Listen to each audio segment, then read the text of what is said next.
4 orang remaja sengaja dikunci di dalam bunker selama 18 hari saat melakukan pesta. Mereka kelaparan karena tak ada yang menolong sampai harus meminum air seni sendiri untuk bertahan hidup. Akhirnya satu persatu pun meninggal, namun ada satu orang yang berhasil selamat dan mengungkapkan kisahnya. Apa motif sebenarnya serta siapa sang psikopat yang mengunci mereka di dalam sana, dan inilah dia.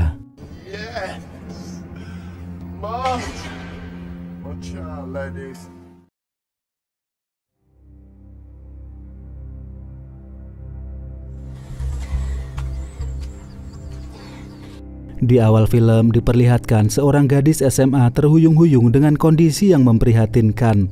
Di tiang listrik pinggir jalan juga terlihat selebaran 4 orang hilang, yang artinya gadis tersebut adalah salah satu korban yang berhasil selamat. Dengan kondisi lemah, ia pun berjalan menuju sekolahannya lalu menelpon 911.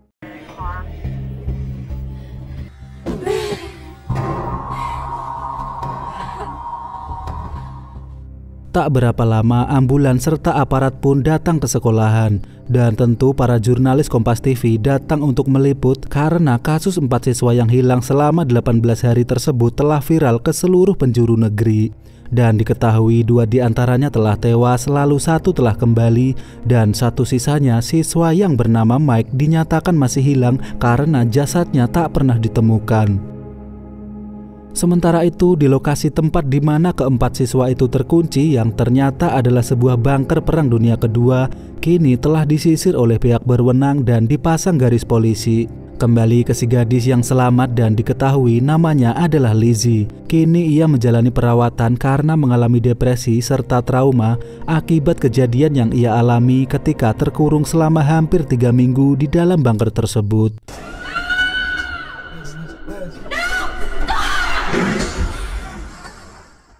Tak lama ia didatangi detektif Howard dari kepolisian untuk bertanya-tanya dan merekam kesaksian Lizzie yang akan dituangkan ke dalam berita acara pemeriksaan perkara atau yang sering kita dengar dengan istilah BAP dalam kasus almarhum Joshua.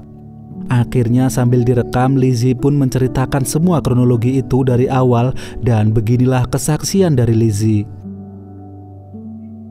Pada hari itu, seorang siswa yang terkeren terkece di sekolahnya bernama Mike baku hantam dengan temannya yang bernama Jeffrey, dan di sana juga ada Lizzie yang jatuh cinta dengan sosok Mike. Di sampingnya, seorang ketua OSIS bernama Martin yang sudah lama menyukai Lizzie. Namun Lizzie hanya menganggapnya sebagai teman biasa. Di sekolah itu, semua siswa tinggal di asrama dan hanya boleh pulang saat akhir pekan. Dan terlihat Lizzie yang mengecat rambutnya dibantu oleh temannya yang bernama Frankie karena berharap penampilannya berubah agar dilirik oleh Mike. Namun tetap saja hal itu ternyata tak membuat Mike meliriknya, dan akhirnya Liz mengecat rambutnya kembali. Di tengah galaunya, ia mendatangi Martin di ruangan OSIS dan menceritakan betapa ia menyukai Mike. Namun ia tak pernah berhasil membuatnya tertarik kepada Liz. Martin yang tak ingin Liz galau berjanji akan membantunya PDKT dengan Mike, walaupun hal itu tentu akan membuat hatinya sendiri hancur. Dan kebetulan hari itu sebelum libur panjang tiba, sekolah mengadakan study tour yang bersifat tidak wajib. Tak berapa lama Martin pun mengumpulkan Frankie, Mike, dan juga Jeffrey, lalu menawari mereka untuk melakukan pesta tertutup daripada harus ikut study tour di mana mereka bebas membawa apapun dan melakukan apapun yang mereka sukai di tempat yang telah ditentukan oleh Martin. Setelah mereka setuju, semua nama mereka pun dihapus dari daftar peserta yang ikut study tour agar para guru serta orang tua tak bertanya-tanya tentang keberadaan mereka. Dan itulah rencana Martin agar Liz bisa PDKT dengan Mike. Mereka pun tiba di hutan dekat sekolahan, di mana di situ ada sebuah bunker kuno yang entah dari mana Martin bisa mendapatkan kunci bunker tersebut. Sebagai darah muda remaja, mereka pun sangat antusias karena di dalam bunker mereka bisa melakukan apa saja tanpa takut diketahui oleh siapapun, dan akhirnya satu persatu mereka pun masuk.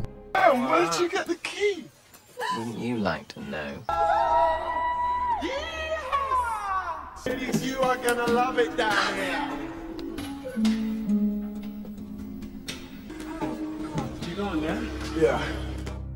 Di luar, Martin pun mendoakan semoga kebersamaan di dalam bunker ini Liz bisa PDKT dan mendapatkan hati Mike. Lalu Liz pun masuk menyusul yang lainnya dan Martin akhirnya menutup pintu bunker tersebut serta menguncinya dari luar agar tak bisa dibuka oleh orang lain dan akan datang 3 hari kemudian sesuai dengan kesepakatan bersama.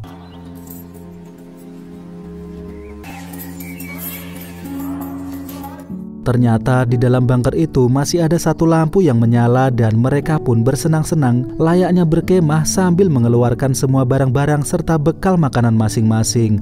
Namun ternyata Mike sama sekali tak membawa makan dan dengan senang hati diberi sosis oleh Liz yang tentu hal tersebut membuka perbincangan pertama di antara mereka berdua. Malamnya mereka menyalakan lilin dan bercerita horor sambil seru-seruan di dalam sana.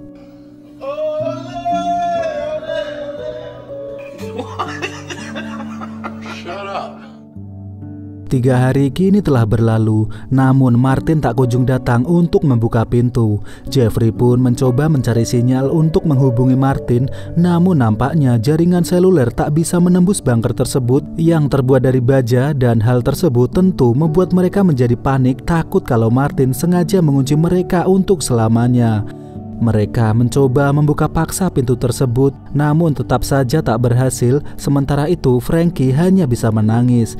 Mereka tak menyangka Martin akan melakukan ini semua kepada teman-temannya, namun juga tak tahu apa motif yang sebenarnya.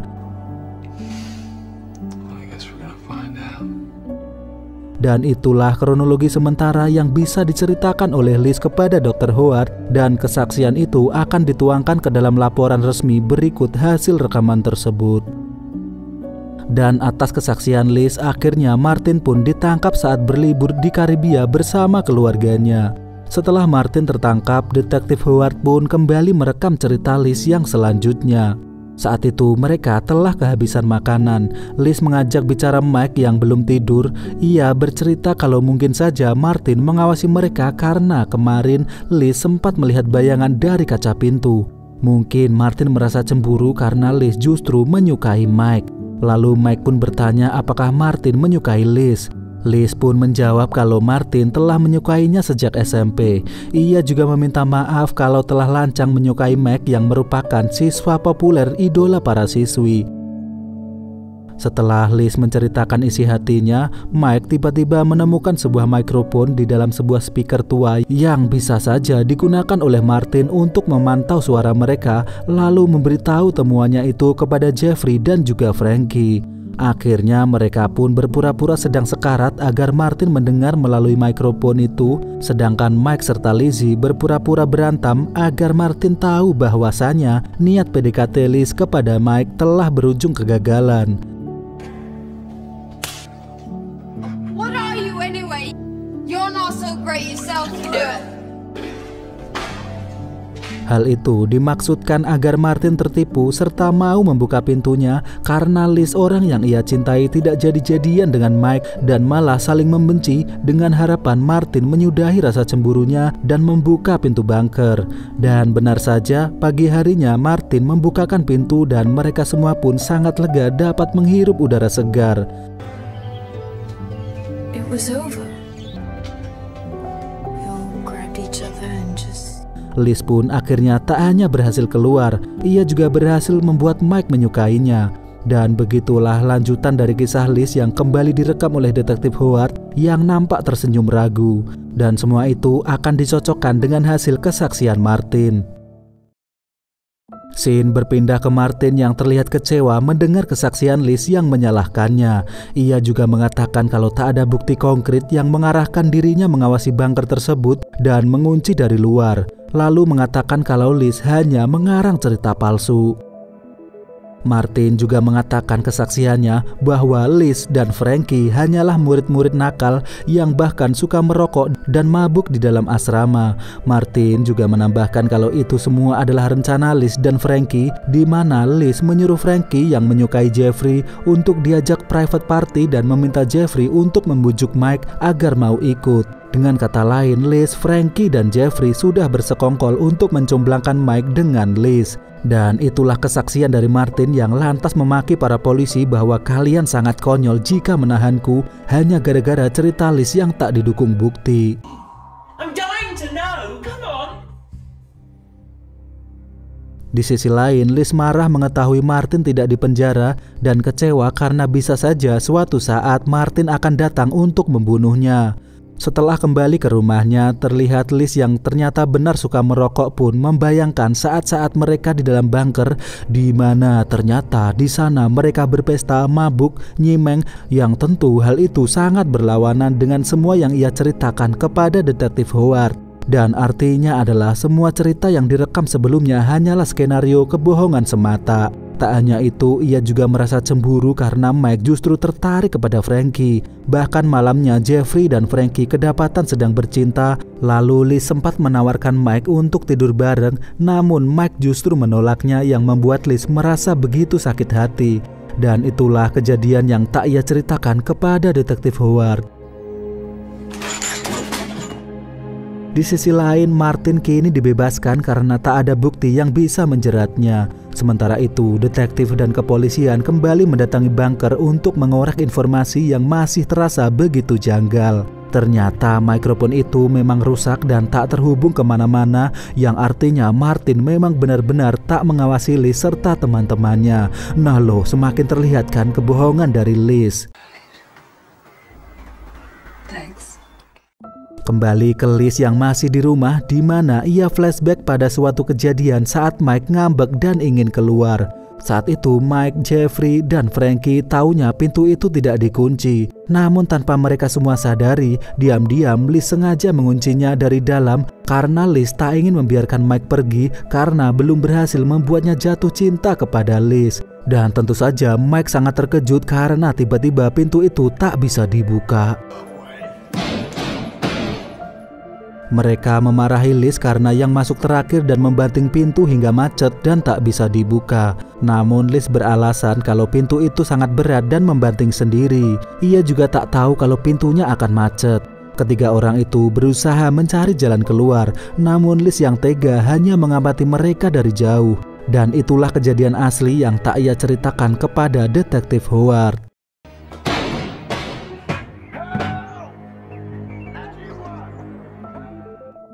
Kembali ke Liz yang ditinggal kerja oleh ibunya. Ia pun berencana untuk membuat kopi tubruk, namun tiba-tiba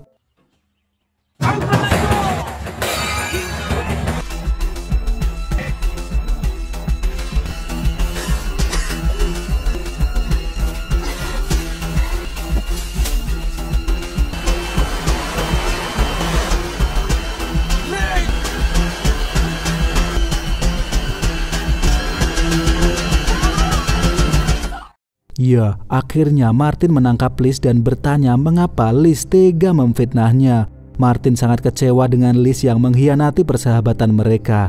Di sisi lain, detektif Howard datang untuk kembali menginterogasi Liz di rumahnya dan mendapati Liz yang menangis terseduh-seduh di dalam kamar. Loh, lalu di manakah Martin? Kembali ke Liz yang memeluk Howard dan minta untuk diajak keluar karena merasa tak aman sendirian di rumah. Howard memarahi Liz untuk jangan bermain-main dengan ceritanya. Keluarga korban dan netizen sudah menunggu siapa tersangkanya dan memaksa Liz untuk segera menyelesaikan kejadian akhir yang menewaskan teman-temannya. Dan akhirnya Liz mengajaknya untuk kembali ke bunker itu.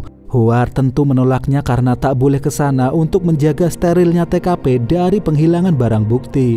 Namun Liz memaksanya dengan alasan agar mudah mengingat kejadian yang lain. Sementara itu polisi mendapatkan kabar kalau Martin yang masih dalam pengawasan dinyatakan telah kabur meninggalkan rumah lalu mencari Martin. Kembali ke Howard yang kini akhirnya memasuki bunker itu bersama Liz tanpa izin dari pimpinan.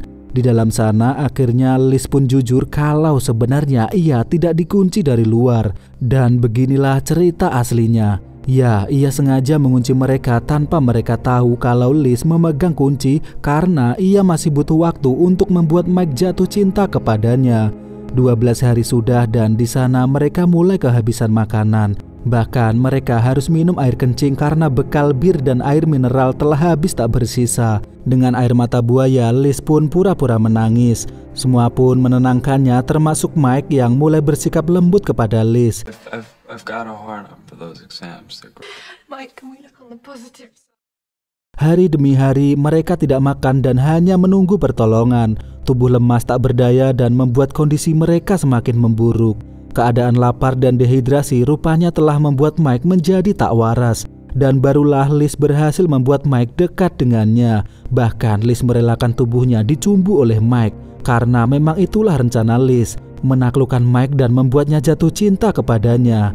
Namun tak lama Jeffrey mengatakan kalau Frankie sedang sakit. Ia terus-terusan muntah dengan kondisi yang memprihatinkan. Tapi Liz justru curhat kalau sepertinya ia sudah berhasil membuat Mike jatuh cinta. Setelah itu Liz pun berkata kalau sebentar lagi kita pasti akan ditemukan oleh tim SAR.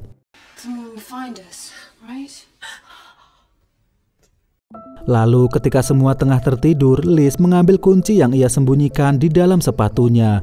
Dengan diam-diam ia ingin membuka pintu itu tanpa ketahuan karena tak ingin settingannya diketahui oleh mereka. Tapi Liz justru tak melihat Frankie di kasurnya, lalu mencarinya di dalam toilet dan...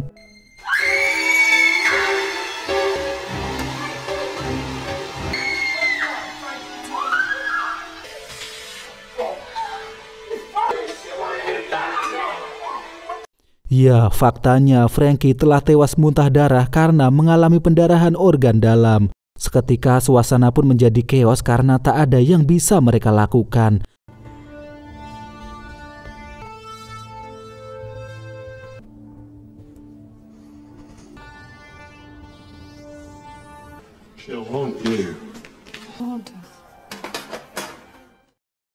Dan itulah cerita sebenarnya.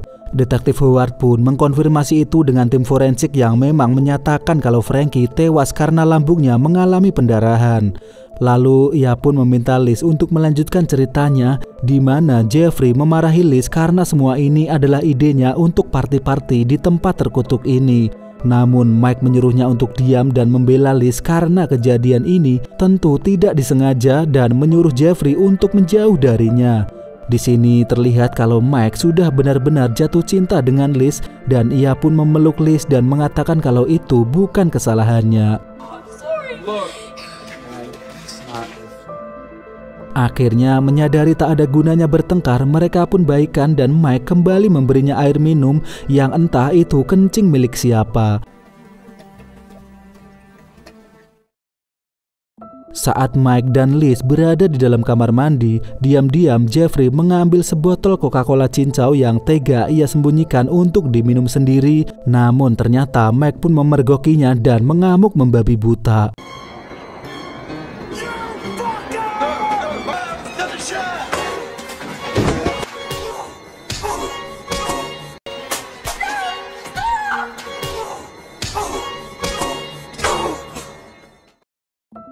Ya, Mike tak sengaja marah dan membenturkan kepala Jeffrey ke beton karena telah menyembunyikan Coca-Cola, padahal sudah berhari-hari mereka hanya minum air kencing. Namun Mike pun menangis tak menyangka kalau Jeffrey akan mati.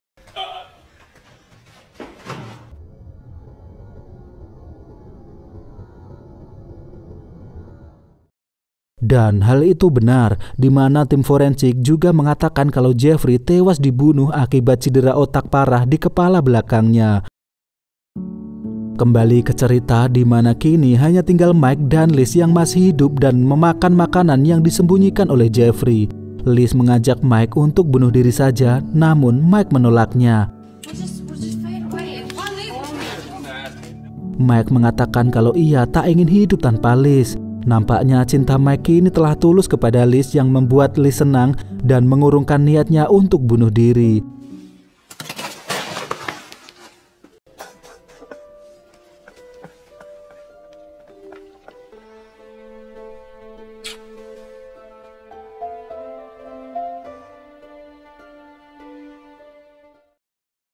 Esok harinya saat Mike tertidur, Liz memanjat tangga yang sudah karatan dan membuka pintu tersebut dengan kunci di tangannya. Namun hal itu ternyata dilihat oleh Mike yang akhirnya tahu kalau selama ini Liz memegang kuncinya.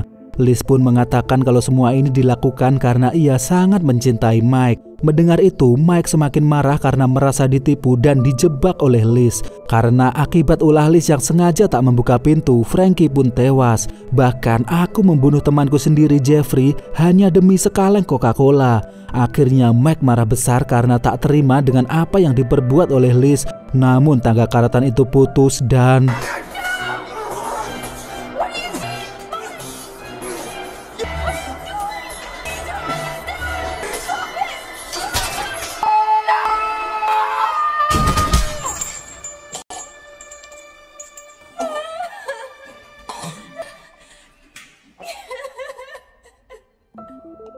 Ya, mengetahui Mike telah tewas, Liz pun menutup bunker itu lalu kembali ke sekolah seperti di awal film tadi. Dan itulah kisah yang sebenarnya dari Liz. Howard terlihat shock mendengar itu, lalu meminta Liz untuk menceritakannya di depan kamera sambil direkam sebagai laporan BAP yang resmi dan akan dicocokkan dengan laporan BAP Martin. Namun Liz justru menolaknya mentah-mentah karena ia tak ingin dipenjara, dan ia juga mengatakan kalau sudah terlambat karena Martin tak akan memberikan kesaksian apa-apa. Ya, faktanya kemarin saat berantem di sungai, Liz telah mendorong Martin dan jatuh tenggelam.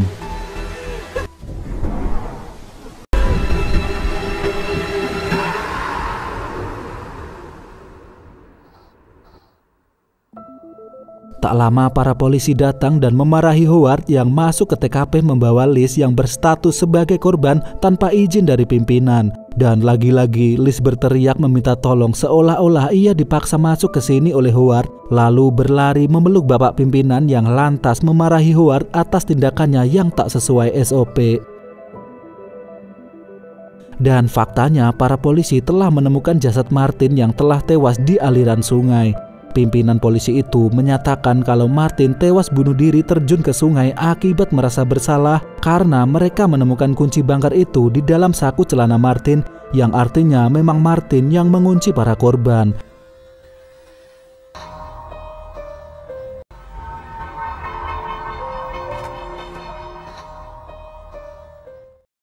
Dan resmi sudah kasus itu dicabut karena Martin dinyatakan sebagai tersangka yang bunuh diri, di mana semua orang tak tahu kalau Liz lah yang memasukkan kunci itu ke kantong Martin dan mendorongnya jatuh ke sungai.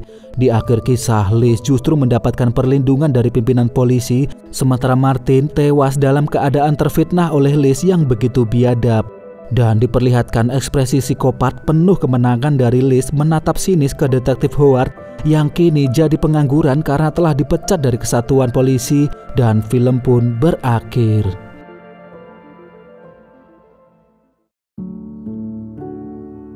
Gimana skenarionya guys, keren kan?